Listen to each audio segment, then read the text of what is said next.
Hi. இந்த குடும்பத்தை கவனிச்சுக்கிற இந்த லேடிஸ்க்கெல்லாம் டெய்லி நம்ம கிச்சனில் போய் சமைக்கிறது ஒரு வேலைன்னா, அதை என்ன செய்யணும் அப்படின்ட்டு, என்ன சமைக்கணும் அப்படின்னு சொல்லிட்டு யோசிப்போம் தெரியுங்களா? அது பெரிய பயங்கரமான வேலையாக இருக்கும் இல்லைங்களா?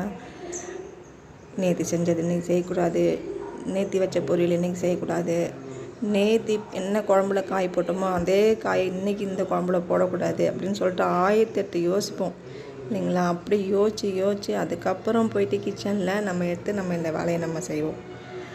அந்த மாதிரி இன்றைக்கி நான் உட்காந்து யோசித்து எனக்கு என்ன செய்யணும் அப்படின்னு சொல்லிட்டு திங்க் பண்ணி நான் யோசித்து எடுத்த இந்த குழம்பு தாங்க தக்காளி தொக்கு. அதை தான் நான் செஞ்சிகிட்ருக்கிறேன். அது மட்டும் இல்லாமல் இந்த தக்காளி தொக்கு என் ஹஸ்பண்டுக்கு ரொம்ப பிடிக்கும். அவர் நல்லா விரும்பி சாப்பிடுவார். ஸோ இந்தமாதிரிலாம் யார் யோசித்து கிச்சனில் போய் சமைப்பீங்க? கமெண்டில் சொல்கிறீங்களா?